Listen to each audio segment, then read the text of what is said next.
Raz. How you doing, mate? How you doing, buddy? Yeah, not too bad, not too bad. So, for anybody that doesn't know who you are, could you just introduce yourself, please? Myself, I'm not very good at this anymore. I basically am a music promoter that's been around for far too long. Yeah. Worked with lots of bands in management, promotion, and I'm now one of the directors of Call the Wild Festival. Excellent. So, what was your introduction into the music industry? How did you kind of get involved in this crazy world? Oh, I I used to live in a tiny little village just north of Lockerbie in Scotland, and I got to 17, and I was going to move to like Carlisle, which was like the nearest city. Yeah. And my auntie and uncles were up from Birmingham, and I was telling them about I wanted to get up. I needed to get out of this little village. Like I needed to express myself. I wanted to join a band, all this stuff. Yeah. And she just said, "I've got a spare room," and they lived in Birmingham. So they went to this wedding. Next day, I loaded up the car and off I went. And that's what it started really. Where are you based now? I live just outside Lockerbie now. Yeah. So obviously you've travelled around as well. I suppose obviously that's helped you gather contacts and stuff over the years. Yeah, this is it. I've been around. I moved to Birmingham literally because of Edward's Number 8. I used to see it in Kerrang every week with all the bands I wanted to see, and I just thought, well, I might as well just move there. So literally, got to Birmingham on the Sunday night. On the Monday, all I did was I asked my auntie to basically show me which bus I needed to get into town, and then we looked for Edward's Number 8. Which wasn't as easy without like sat nav and stuff like you have now, but you know we found it within an hour. Yeah. And that was it. I was happy. I got a bus pass that got me around everywhere I needed to go, and literally within a week I'd made loads of friends in Number 8. Yeah. But when I was there, I was looking for a band, and I ended up joining a band in Lincoln, which is where I moved to. Yeah. From Birmingham. Obviously, you moved up to Lincoln. Call the Wild being based in Lincoln. How did Call the Wild start? So obviously, you started in 2019. Obviously, we had the lovely 2 years of COVID, which we'll no doubt talk about in a few. But how did Call the Wild start? So it all really came around. I was helping to run a bar in Carlisle with some friends called Embers, and it was very much a community bar, and it was really to be an inclusive place, you know, for everybody to go and stuff. And obviously with my connections and stuff, we put on like music and things. But while we were in there, it was really central to where the kind of nightlife was. Like our neighbours were Walkabout, to give you an idea. Very expensive, and it was just impossible to continue the place. And Dave O'Hara was up with a band called Tomorrow's Lost. You know, I knew Dave through A Joker's Rage and things like that. And we were just chatting and stuff, and I was telling him like this bar ain't gonna last, you know. And he said, "Oh, I'll put some money in." And I was like, "No, mate, it's a bottomless pit." Like I said, if you want to invest in anything, like I really, really want to do an outdoor festival. I've thought about it for years. I've had Rockmantic go, and I've built up some sort of clientele. You know, I know a lot of people. I think I'm quite well trusted in the industry. And I said, "So yeah." And he went, "All right then, how much do you want? What should we do?" And literally that was it, you know. So we did start off looking around Carlisle, and long story short, we found somewhere that was pretty good. It clashed with a very big traveller event at Appleby, and we ended up having to move it. And because I lived in Lincoln for 8 years, and I've got my wife now is from Lincoln, not from when I was living there, but it's just there's so many connections to Lincoln. And one of my best mates, Lee, who's also now a director, I literally phoned him and said, "Can you phone up Lincolnshire Showground, right, and just ask them if they've got anything available? I'm guessing they haven't, but we need these dates." And he came back to me like less than an hour and said, "They've just had a cancellation 5 days ago, and these dates are available." And I just said, "Book it." And while I said book it, I said, "Do you want to join the gang?" Yeah. It was some help on production stuff. So that was literally how it was born. I mean, because you went straight in with heavy hitters to announce kind of like the Wild Hearts in your first year. Yeah, we had to. you know, first year we look back now and we're like, my God, we were really green, you know, even though we all had lots of experience around music and things like that. Yeah. But it was a kind of a wish list. It was bands that I really wanted to put on, really. And Dave was friends with Virgin Mary's, and he says, as long as I get those guys on Friday, like just book whatever. Yeah. So we're like, yeah, we're going to go with named bands, and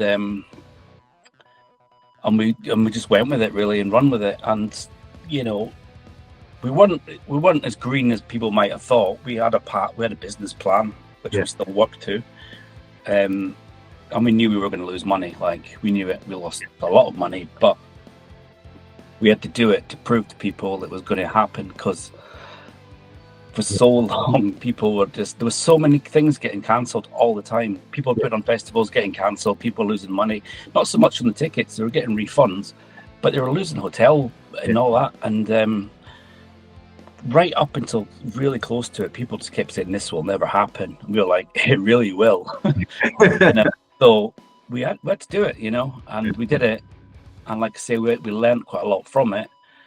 But the second year was more like the vision I originally had in my head, with the double stages out, you know, outdoor, and more like an arena setting. And from there, we've not really looked back.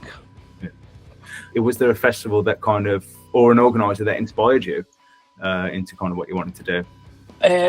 For me,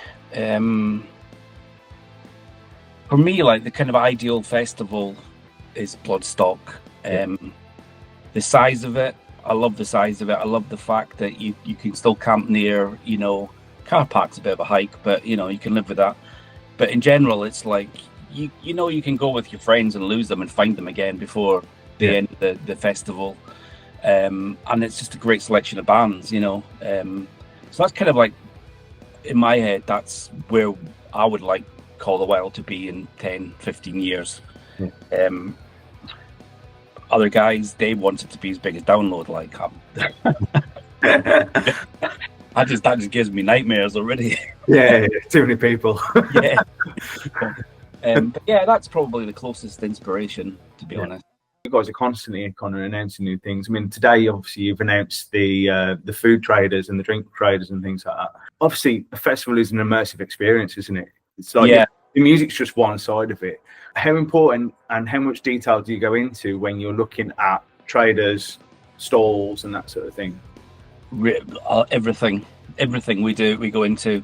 To some degree, the bands are almost insignificant. It's, you know, you can get great bands and you can put them on a good stage, but that doesn't make a festival. And a quote I came out with was, I wanted to create a festival that people would go to if there was no music. Yeah. And that's what Call the Wild is. People love the atmosphere. It's just it's like a big happy family party. There's children there running around. There's more and more each year.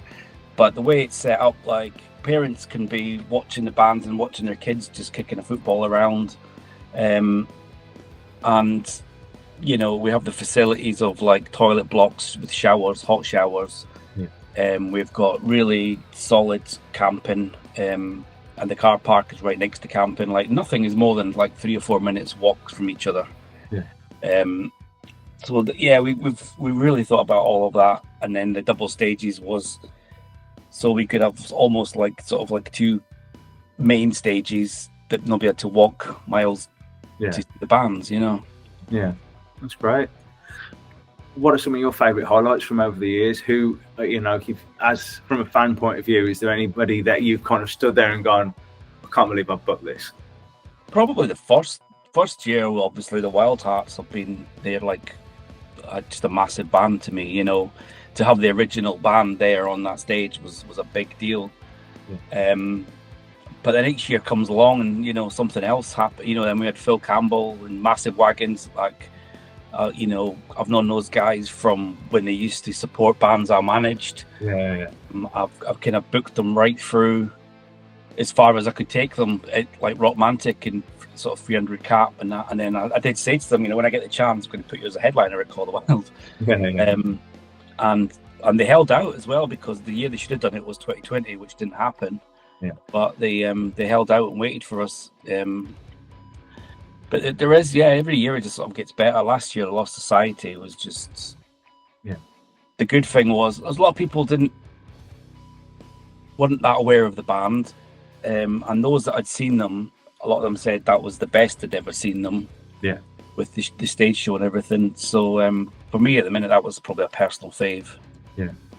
So, because obviously you've been, there's pyro included and everything at Call of the Wild, so it's a full show, isn't it? Yeah.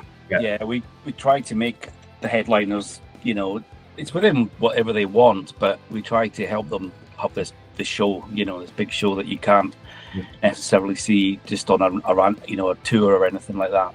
The big thing that people talk about is obviously your future headliners.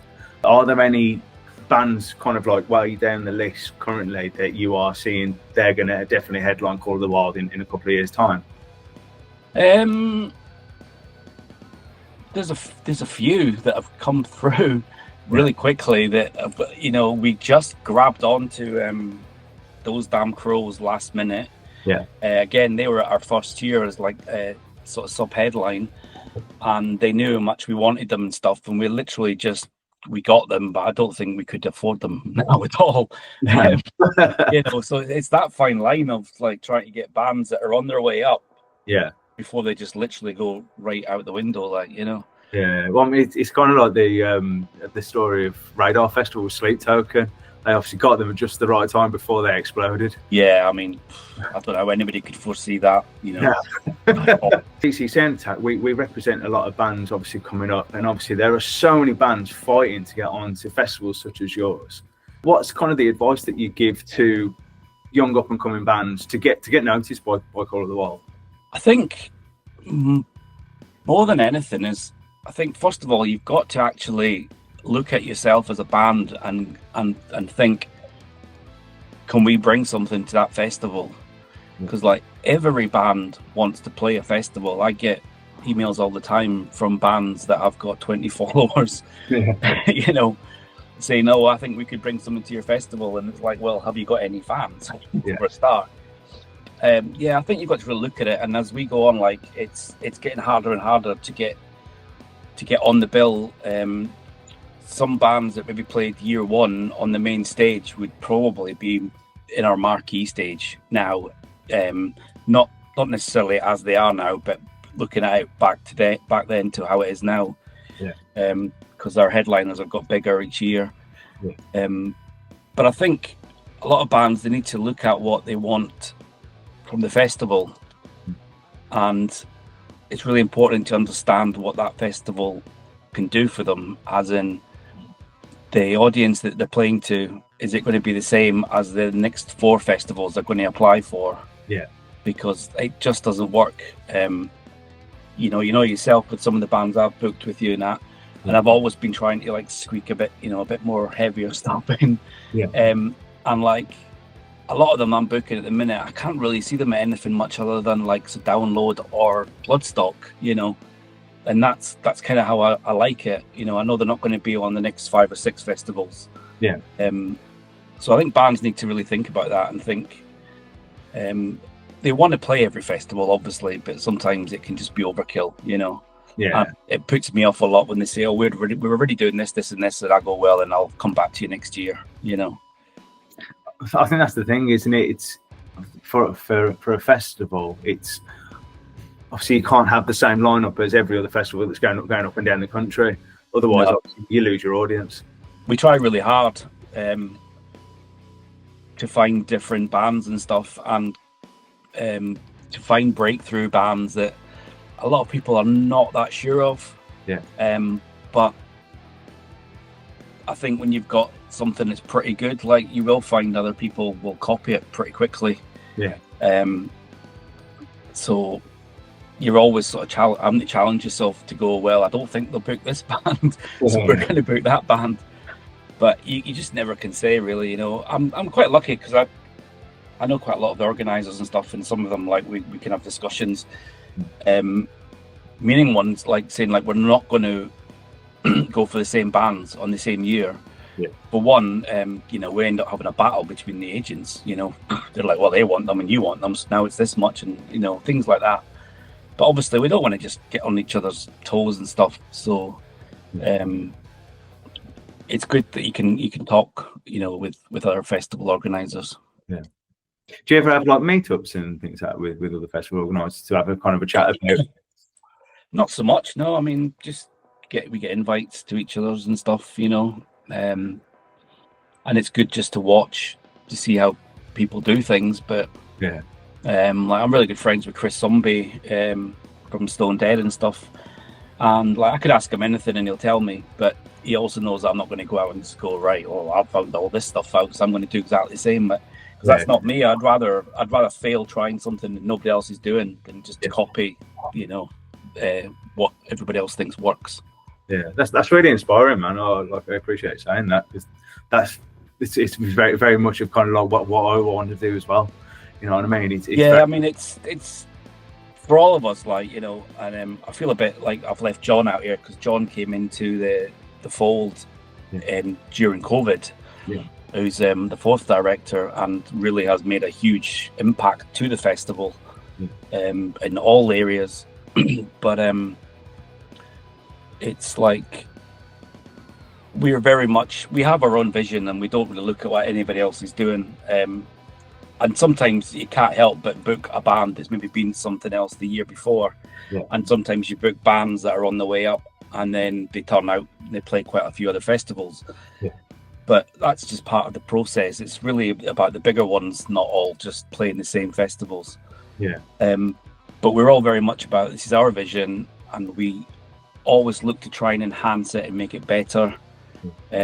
We started doing our own bar last year. We had people coming in and doing it, but we were, we want it a certain way. And John had this vision, and we wanted to call it the Wolf. Well, I wanted to call it the Wolf Pack after the Wool Pack out of Emmerdale, just as a bit of a twist. But it was brilliant because it really felt like our own little pub. And so that's become a real key part of the festival that nobody else can imitate because that belongs to us. That's our bar. Yeah. So it's things like that we're always just trying to improve on and just add little pieces here and there that make the whole experience, more value for money and a little bit different to somebody else. Yeah, it's community at the end of the day, isn't it? It's building a community, and that's kind of what you're doing. It is, yeah. People come each year and it's like, I remember you from last year. Oh yeah, I mean we've got quite a lot of people that have been coming. This is their 5th year, like on the trot. Yeah. And it's amazing, because I think the first year we only had about 500 there or something like that, 600. Yeah. And you kind of wish that you could recognize everybody from the first year. Yeah. But they're like, oh, I've been coming every year, and I'm like, I can't remember seeing you. But it's great, Yeah. That sort of loyalty is just amazing. It blows my mind. Every year, the feedback that we get after the event, it's just blows my mind. Yeah.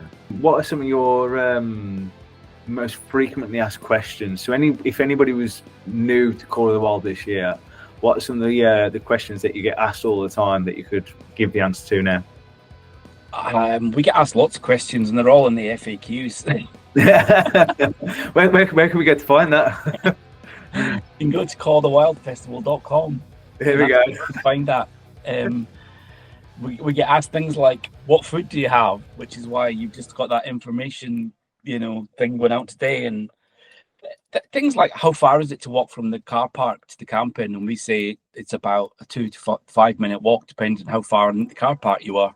Yeah. And they go, really? And go, honestly. And it's almost like they don't believe us, but it really is, Yeah, it's a lot of it's just stuff that we think we take for granted because we've been doing it for nearly 5 years. So, but we get a lot of new people and they just think, how far have I got to carry my tent and all that stuff? Like, not far, honestly. Yeah. Yeah, just little things like we have quite a lot of people with disabilities and autism, and because I also work in like a support worker with learning disabilities, Yeah. So focus really a lot on that. So people that need to have carers, 1 or 2, it doesn't matter. If they need to have 2 people there, then we give them both free tickets to bring that person, to make it really all inclusive.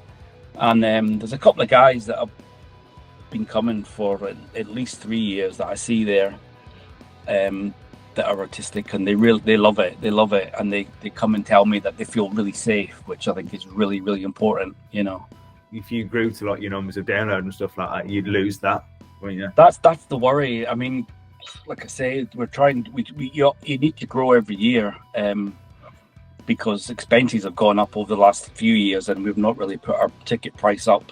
Yeah. So we're always trying to look at different avenues for income and stuff, but we need to grow to make it affordable every year. Yeah. But we want to try and maintain that overall feeling, and it's like, how far can you go? And not even at 20,000 you can't get to that, but you know, it's also how successful we want the festival to be, you know. Yeah, definitely.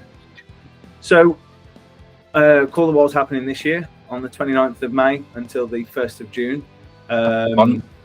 Yeah, so who are your top shouts? Who are the bands that everybody should be going to check out? Oh, I think it's not so much everybody has to go and check them out, because I'm pretty sure every single person will be in front of Royal Republic. Yeah. But they better be bloody bouncing up and down for the entire set, like, or I'll come out with a fire hose or something. Because that band, like, I don't know how anybody can listen to them and not want to move. I'd never seen them until Bloodstock a couple of years ago, and I went into it completely not knowing what was going to happen, and I was like, this is amazing. I'm the same. I kind of came across them probably through like Spotify. It was just on a mixed thing, and it was playing, and I'm like, who's this and all that? And then I saw that, and then, you know, I just learned more about it. And then when we were talking about booking them, because like Lost Society is a hard act to follow. Like, honestly, I watched them and I'm thinking, how the hell there would be that? And the thing is, you flip it, you know, so you still have the great big show, but you make it like more of a fun show. Yeah. But when we were talking about it, we were like, oh, do you think it'll work and all that? But as soon as we announced it, it was just amazing. It's amazing how many people like that band. And they're such cool guys, like, they really are. You know, you see them like doing whacking and stuff in front of those huge audiences. Yeah. And they're coming to our little festival, and they'll give it everything. It's brilliant, you know. Yeah, brilliant. Who else? Is there anybody else that you kind of want to do a big shout out for? Obviously, Michael Monroe is my absolute like hero of all time. Yeah. You know, I've been into Hanoi since I was like 14, 15 years old. Yeah. He was also meant to play in 2020, and then it fell through, and then the years after it I tried to rebook him, and it just wasn't falling into line. Yeah. Last year I had his manager down as a guest for the day, and you know, I was like, do you think? And he's like, probably. So, you know, it still took another 2 or 3 months to nail it down, but I got him, and it's yeah, I can die happy knowing that he's played at Call of the Wild. And then like there's just some smaller bands. There's like a band from Wales that I just think they've been around for a while. You might know them, called Sydney Fate. Yeah. And they played at Trailblazer, and they were just like, I was like, oh my god, this band should be like way bigger than this, you know. So I think they'll be worth watching, the Trailblazer stage for definite. And yeah, there's got to be careful what I say here, because I've got next year's bands in my head already. I'm away ahead. So 2024 has happened. It's 2026 now. I'm looking at a spreadsheet for 2026 almost every day at the minute. So I'm like, oh my god. Yeah, there's loads. Bonafide, they were brilliant at Stone Dead, so like they'll be fantastic. Commoners will be great, you know. Tail Gunner, really looking forward to them. I do believe they're going to bring a show. Yeah. And yeah, they're a great band as well. They're really going to go places now. They've got a good agent and stuff. Like, I can see them really flying. That's awesome. Well, thank you very much, mate. I appreciate your time. You're very welcome. So obviously, everybody can head over to callofthewildfestival.com to go and get tickets. Callofthewildfestival.com, get your tickets, see the bands, videos. There's everything's there. all the information is there, and you can buy your tickets from there. Nice one. Well, thank you very much, mate.